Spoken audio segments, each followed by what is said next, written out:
Hello and welcome to another episode of Bare Bones Wargaming, a show with no bells, no whistles, no frills, just a man, a camera, and his game. On this episode, once again, preparing to drive ever deeper east, the endless steppe. So, this episode, doing an unboxing of Thunder in the East by Frank Chadwick, produced by Victory Point Games. This was a game I was on the fence about for quite a while. I wasn't sure if I really wanted to get it or not. I debated, I thought about it, and I finally decided to go for it. Why? Because I'm a sucker for East Front games. I love East Front games. About 50 to 60 games in my collection are nothing but East Front games.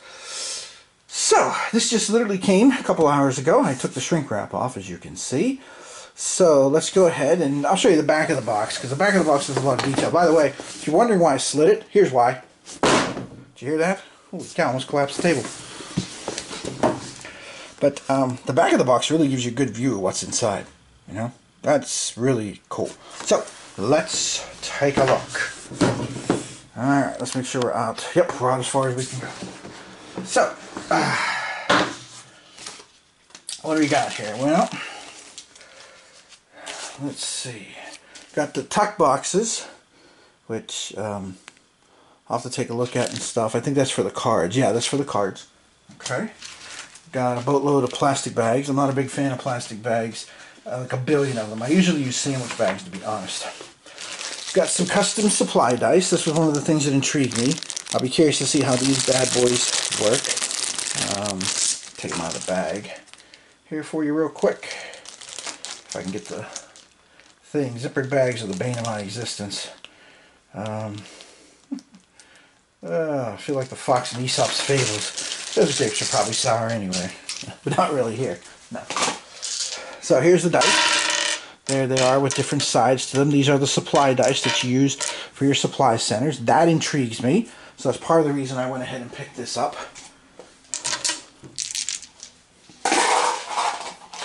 Then we've got more dice here.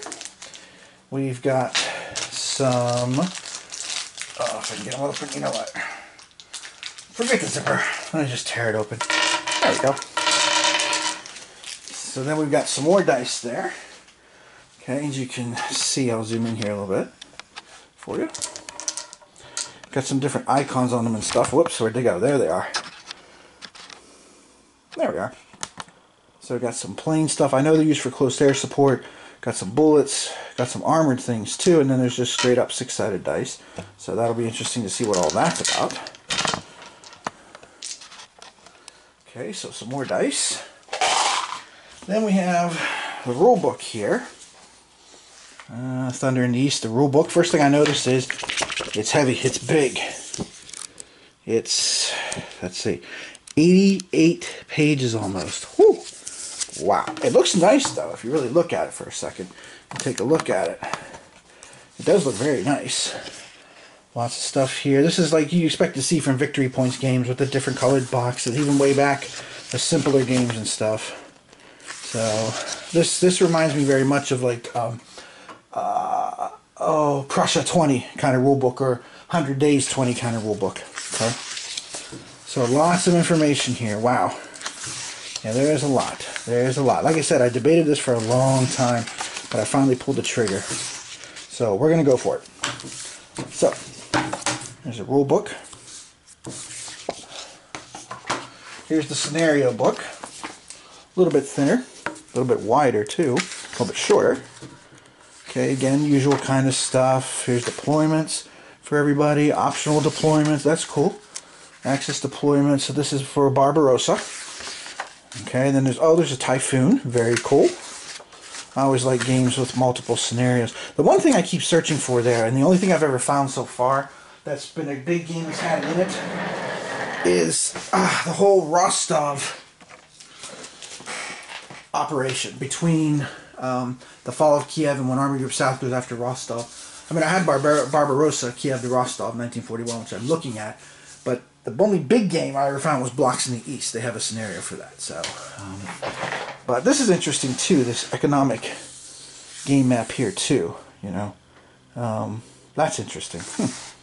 So we have case blue. There's a big shocker. Of course we'd have case blue. And again, color-coded here. Very cool. Operation Uranus, where the Germans... Okay, they won't let that go. Citadel, Kursk scenario. Very cool. And I have a feeling the last one, if I remember what I read before too, the very last one is Bagration, and it is. There's Bagration. Okay, so, very cool. We have a reference book. This is extremely thin. Oh, okay, it's like a glossary. Oh, that's neat. Very cool. This is very nice. You know, I always thought that earlier, well, last year now, Cataclysm really did a nice job with their terms section in their one book. I thought that was really well done, so you could quickly look up something in their glossary. So very pleased to see this here. Yeah, very pleased to see this. So if you're like, dude, you know, wait a minute, motorized versus motorized infantry, what is that? You know, medium unit. That's very cool. I like this a lot. Very awesome. Oh, there's Mr. Chadwick himself. Okay, so very cool there. Now we start to get into the reference cards. I believe there's like 16 of them, so hold on to your butts. Here we go. Okay, so we've got access available theater resources. We've got transport and cargo sheets. You know, what we can, you know, ability to do rail capacity, air cargo, naval cargo. Very cool. Oh, and by the way, if you see this, I was like, what is that? 104 rules? I do believe that's actually, this is going to be part of a whole series. I think that's part of the series rules. So don't let that throw you too bad. Okay, there's a Soviet one. Here's the casualty mat. Okay. Alright, so what that does. Alrighty. Okie dokie. Then let's see, we've got 2 terrain effects cards, and there is a lot. Oh, interesting. The terrain has soft sand. Interesting. Winter ice. Huh. Interesting. Interesting. Interesting. So, be curious to see all that, how that is. Let's see. What else do we have here? We also have, looks like our turn record chart here. Okay, we got our seasons. 4 turns in each season. Spring, summer, autumn, and winter. Got your weather down here, it looks like. And this is the turn record chart. Okay, interesting. There's a lot in here, man. Okay, this is the Soviets' resources. This is their economic map. All the different things that are available there for them. Okay. And we also have the almighty combat results table, naturally. All of stuff explained. Very good. And we have dogfight results. What are dogfights? Air missions. Whoa, okay, this is cool. This is going to be interesting. The question, of course, now, and this is part of why I was debating this too, is how much of this is going to be strike the balance between being detailed but also playable. That's what I'm going to be anxious to see. So we'll see. Alright, what else do we got here? Well, we've got morale chart for Thunder in the East. Immediate morale, weekly morale, season morale. Holy smokes. And then on the back of that, we got 2 of these. We have, yeah, 2 of those. We have this here. Whew, season start phase logistics. This looks like the weekly game turns is what it says here. Okay. And then we have another one of these cards that we just looked at. So we'll need to really look at that in detail. Good? Okay. We have a display for East Europe. Air units here, available, flown, and destroyed. Okay. And that's going to do it for that. On the charts. I believe that was the last chart. Whew. That's a lot of charts, man. Okay. Now, let's take a look at the cards, because there are a boatload of cards that come with this game, too. Ah, whoo! Ooh, that was dangerous. Good thing that wasn't a knife. Ooh, I usually use tweezers to open my card decks, because I can't get the plastic apart to save my life. Ooh, I just jabbed myself pretty bad, though. Nothing serious. Didn't break the skin, so. But let's take a look here at some of these cards here. See what we got. Here, we'll give you some samples. So there's a Blitzkrieg card, Army reorganization. It looks like each side has their own deck. Yep, there's a Soviet deck and an Axis one. So, interesting. Lots of stuff going on here. So, zoom in a little bit more here. Show you some detail on the cards. They look nice. We're about to find out how well they go together. See what the card stock's like. But you can see there's all those cards. Okay. And let's see. Just trying to find one deck or the other here. So just give me a moment. Okay, there we go. These are all the German cards. So let's see how well they go together. See if we get a good sound here. It does sound good. Problem is there's not a whole lot of cards, so it makes it harder to shuffle. You know what? I'll just take, who cares? I'll just cut the deck, the big deck, both Soviet and Axis into half, and just shuffle them together to get an idea how well they shuffle. Let's see. Oops, that one popped out of my hand. Redo. That's pretty good. That's pretty good. That's pretty good. I like it. I mean, granted, nowadays with games that I know I'm going to play a lot, I usually sleeve them. Okay. So, not too bad. Somebody got stuck though. Okay. So these are pretty cool. Admittedly. Definitely pretty neat. Okay. So that's the cards. Now we got a boatload of counters here. So let's take a look here at these counter sheets. I'm going to come back out for these. So here's one. Look like boundaries between army groups maybe. I don't know. I haven't done anything with the rules yet. There's some supply ones. Okay, and then we have got a boatload of counter sheets. Wow, that's a lot of counter sheets. Got German aircraft there, Ju-88s and 87s. Smaller units, big units. Sounds like Armor hot dogs. Big kids, little kids. Whew. So there's the big mother units. And then you can get broken down, I think, into some of these little tiny units too here and there. Interesting. Okay. So I'm not going to go through each one of them in a whole lot of detail, but there's a bunch of Soviet ones.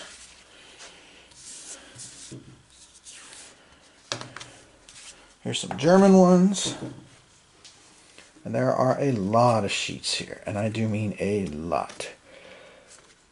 So there's whole armies, and then you can break them down. I wonder how far you can break. Oh, you can break them down into corps. Let's see, where is it? Where is it? I don't see it. Where is it? There's 56 and 57. 14 and 3. Next sheet maybe? No. Hey, wait a minute. Hang on. Oh, this looks like minor guys here. Romanians, that's who those guys are. There's some more. Lots of Soviets. Not surprised there. Wait a minute, wait a minute, wait a minute. Hang on, hang on. Not to sound like Blackadder. Hang on.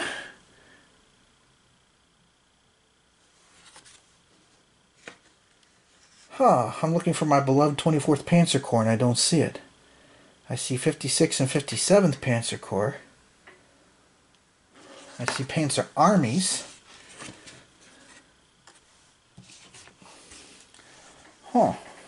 I see the 3rd and 14th. And maybe I'm just missing them right now. I mean, you would think they would exist, right? And then there's the big armies. You can see the big armies there. And here's the Corps down here. But I don't see my 24th Panzer Corps. Long story about why that's my favorite counter in all my East Front games. It's the counter I always look for. Well. Alright, I'll have to look later in more detail. Make sure I just didn't miss it someplace. But that's a lot of counter sheets, man. Whew. Alright, and here's some displays. Here's the Axis display. You can see there's a lot going on there. A lot of information. Wow, that's huge. Whew, maybe I have bit off more than I can chew. Well, there's the Soviet one. Okay. And then here's the map sheets. There's 4 sections to this. Oh, here's one of them. Where are we? Oh, this is the northern part of Russia. Here's Minsk. Nice looking map. And all these lines are like start lines for the different scenarios. This comes in 4 sections like this. So I'm just going to take a look here real quick and see. But I don't think... Whoops. I don't think I'm going to be able to fit it on this table. Yeah, even if I wanted to. Whew. I'm going to have to put 2 of my white tables together to play this thing. Wow. Okay. Yeah. There are 4 map sheets all together like this in the box. Yep.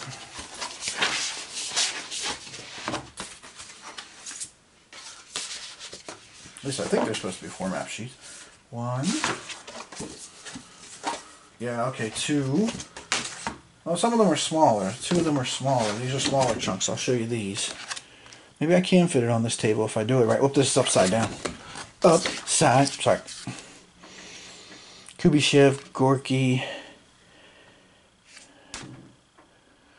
Okay.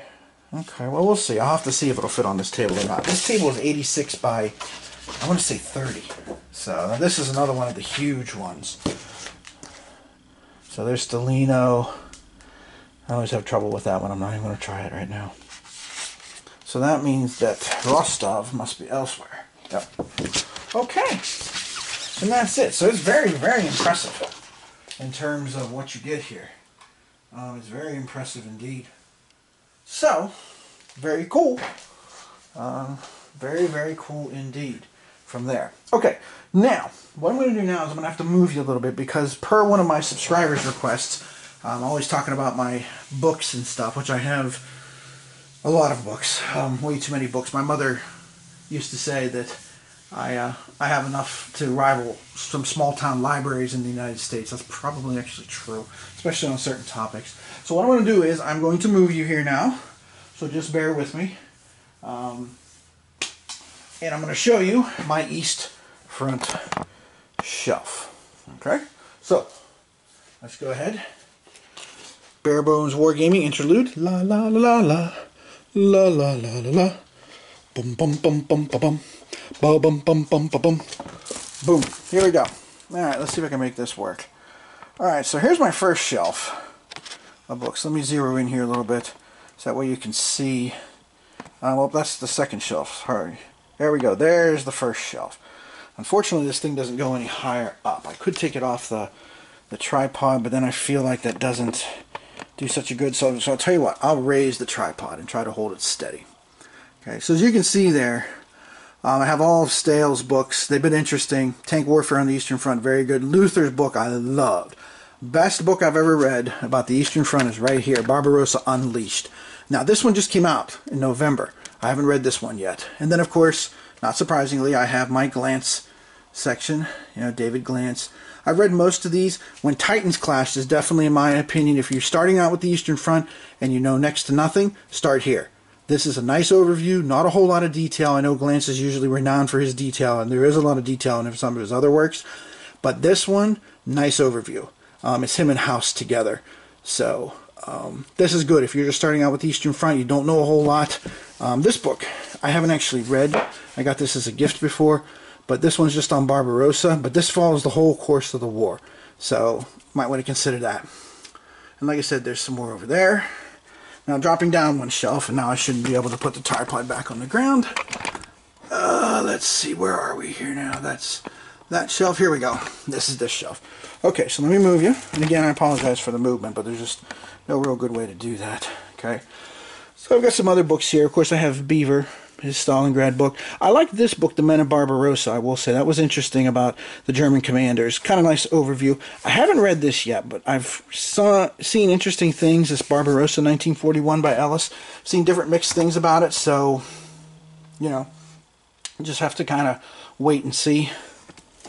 Stopped at Stalingrad is another one that I have heard a lot about, but I haven't actually got around to reading yet. Now, as you can see here in these next couple of titles, some of them are very worn, been in the sun. I bought these years ago when I was a teenager, when I was like 18 years old. Earl F. Zemke, he wrote at least 1, maybe 2 volumes for the Time Life series, too. And then Clark's Barbarossa is a classic. I do have Worth's book, but I think it's still at my parents', well, my dad's house now. And then, of course, like most other people, I'm sure, I first cut my teeth on the Eastern Front on Paul Carroll's books, Hitler Moves East, Scorched Earth. This is just a segment of Hitler Moves East, just about the Stalingrad campaign. Now, of course, as far as some of the historical analysis goes, there are issues and stuff, but the one thing that's really good about Carroll's book is the anecdotal stuff. There's some really great stories in there. And he's done other books too. He did Foxes of the Desert, and I think Invasion They're Coming is the one about the Normandy campaign. So, and then last but not least, I have 66 of these all together, by the way.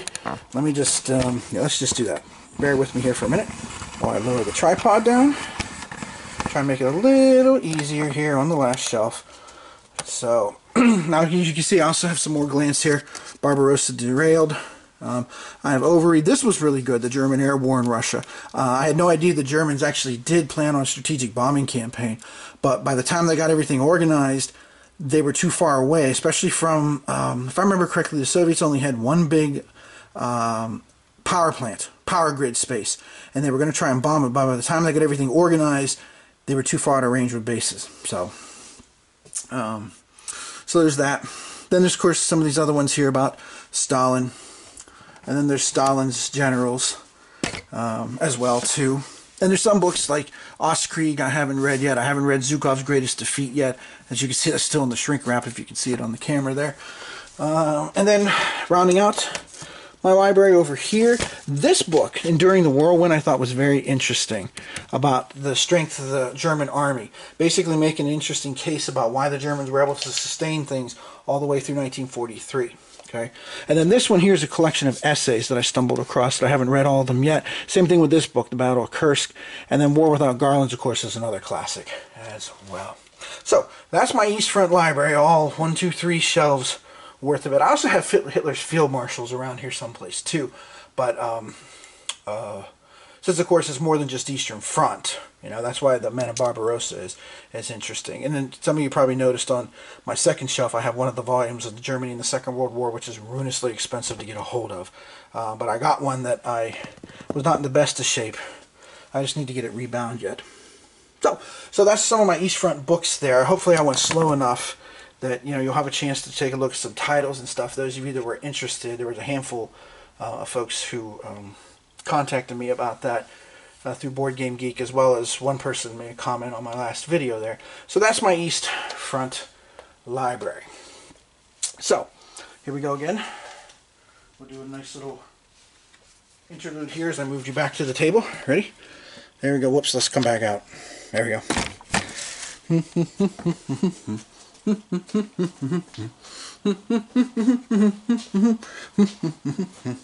Okay, so crank myself back up here. There we are. Okay, so again, the game I just showed you, all the stuff there, was the Thunder in the East game, which, again, I just can't resist. So I'm going to play around with this. I don't know when I'll be doing a playthrough video. I'll keep you posted on that. One thing I will say is I did notice earlier today that Compass Games has finally put an actual release date out for Pacific Tide, and it says January 11th. So since I have this in my hands, I think I'll start to toy around with this and poke around and look at the rule book and stuff, and kind of go from there as far as that goes. I also have a couple of other games coming. My New Year's resolution was to try one more tactical game. So after digging around, I have Conflict of Heroes, Awakening the Bear, along with the East Front solo expansion, because that seemed to be very recommended as an AI for solo players like me, which I primarily am. So that's coming later this week. And then I also picked up, and it's coming tomorrow, was Pandemic's Fall of Rome, which I enjoy Pandemic. It's one of the non-war games I play quite a bit. Although I haven't played the original one lately because my wife and I play the Cure, the dice one, a lot. But, where was I going with this? Oh, right. But when I saw that, and then I saw some comments, especially from some wargamers that I value their opinion a lot, I decided to pick that up. So that's also coming. So I got quite a few using some post-Christmas cash here. I got quite a few games that are going to be coming in. Hopefully I'll be able to do videos for all of them here over the next month or so. And then I'm going to be honest with y'all. I might go silent for a little while because in February, allegedly, knock on wood, well, let's just put it this way. That's when that Hellboy game comes out that like ended up getting over £1 million on Kickstarter, of which I was one. So one of my favorite comic book characters of all time. So I'm looking forward to that. That's probably the biggest non-war game of the new year that I'm waiting on, that I'm looking forward to. So probably dabble with this. Can't say this will be the next video after this unboxing. It might be, but we'll wait and see as far as that goes. So, but it might be Pacific Tide too, depending on when it gets here and how long it takes me to digest Thunder in the East. Because as you can see from this, there's a lot here to take a look at. A lot to take a look at. So, we'll see how it goes. But I'm always intrigued. I can't help myself. The East Front always fascinates me. And I guess just one little tidbit too, because somebody did ask me on Board Game Geek one time about, why you're a solo player. Honestly, I think part of the reason I play so many games solo is, one reason is I'm just interested in the history. I'm not really interested in the competitive aspect. But the other thing is that I used to play competitive chess, and that was cutthroat, brutal, nasty, knock them down. I mean, it was just ugly most of the time. Not all the time. You met some nice people and stuff. But I just am not interested anymore at my age, which, is not old. I'm only 46. So, I'm just not really interested in that kind of intensity in my games anymore. So, I mean, someday my boys, my oldest one's 3 now, I intend to expose them to this, and we'll see, how that goes and stuff. But, it's one thing to play intensely with, friends and family that you know well. Like, my wife's hyper competitive person too, and I'm a very competitive person too. But I also like to, I also can take a step back when I need to, I guess is what I'm getting at. I don't have to squeeze blood from a stone when I'm playing. So that's primarily why I'm a solo gamer. And why I work on, like the solo flat top variation that I was working on last year. So anyway, hope you enjoyed this unboxing video. Hope you enjoyed the trip through my East Front shelf over there as well. Yeah, and you probably noticed there's not a whole lot of books after Kursk, because it just doesn't interest me after Kursk. It's just really never has. So I don't know how else to say it other than to say it that way. Yeah. So okay. So this has been Tim Korchmany from Bare Bones Wargaming, saying thanks for watching, and I'll see you again next time. If nothing else, I'll probably do like an unboxing of like Pacific Tide and things like that, because that's brand new coming out. But we'll see how this goes, digesting this. I'm a little nervous, but like I said, I just couldn't help myself. I just couldn't. So yeah, I did it. And I hope the 24th Panzer Corps is in there somewhere. I'll tell that story another time. Alright, as always, thanks for watching, and we'll see you next time.